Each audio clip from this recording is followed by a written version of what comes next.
Picture this. We've all seen it happen, right? You're watching a massive keynote presentation, and an AI agent is flawlessly executing this incredibly complex multi-step workflow. I mean, it looks like absolute magic. It's booking flights, scraping intricate data, writing and debugging code, all in a matter of seconds. You sit there and think, wow, this literally changes everything.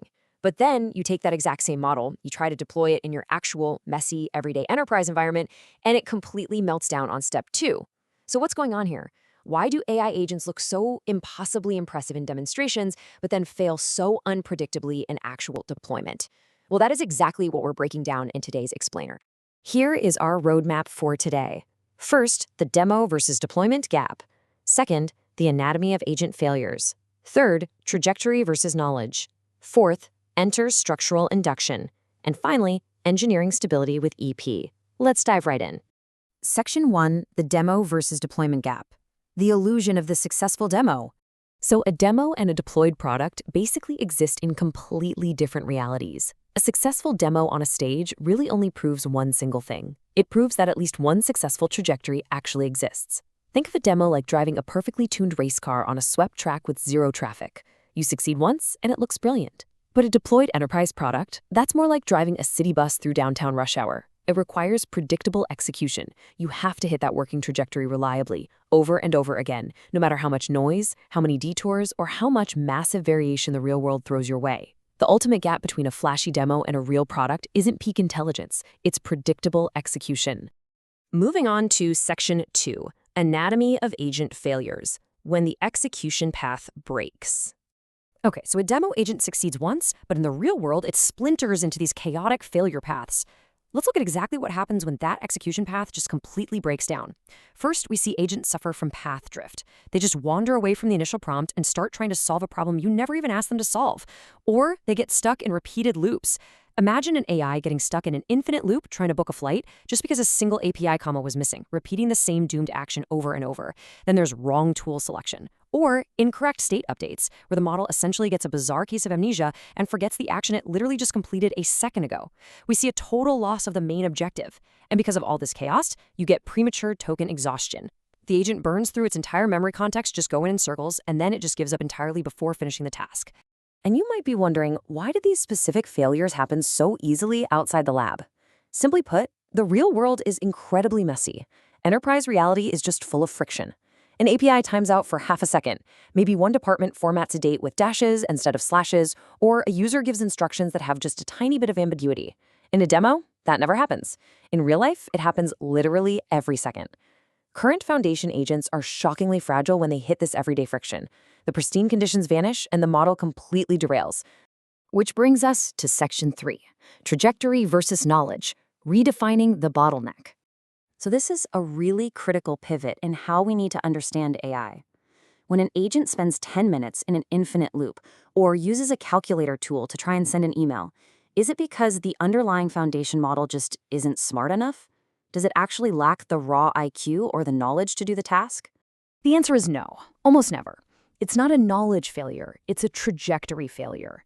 Think of a trajectory failure like a brilliant world-class professor who knows exactly how to solve a highly complex equation, but they get completely lost on the way to the lecture hall because a hallway was closed for construction. The knowledge is absolutely there, but the path stability is not. A model can know all the facts, it can perfectly understand the ultimate goal you gave it, and yet it still loses the execution path because of structural instability. It's not lacking intelligence, it's just unstable when perturbed by the noise of the real world. So the core differentiator between a failed agent and a successful one, it's stability, not smarts. Let's look at the solution in Section 4. Enter structural induction, forcing predictable geometry. This is where the energetic paradigm, or EP, comes in. The key concept here is something called structural induction. Instead of crossing our fingers and waiting for models to magically get smarter at navigating chaos in the future, EP addresses the bottleneck today by forcing discipline onto the model. It's kind of like putting guardrails on a bowling alley. Without those guardrails, the ball, or the AI agent, might have plenty of forward momentum, plenty of intelligence, but it veers off into the gutter at the slightest little bump on the lane. EP takes that unstable, chaotic demo behavior and forces it into predictable execution geometry. It engineers a stabilized path. This ensures coherence and path discipline, so even when the enterprise environment gets incredibly noisy, your agent stays right on target. Section 5. Engineering stability with EP. Measurable ROI. Now, structural induction isn't just some abstract academic theory. It creates massive, tangible business value. Jumping from a 45% baseline success rate to a 60% success rate with an EP-structured agent might just sound like a nice little mathematical bump, but in enterprise terms, that is the absolute threshold between an expensive science experiment and a viable, deployable product.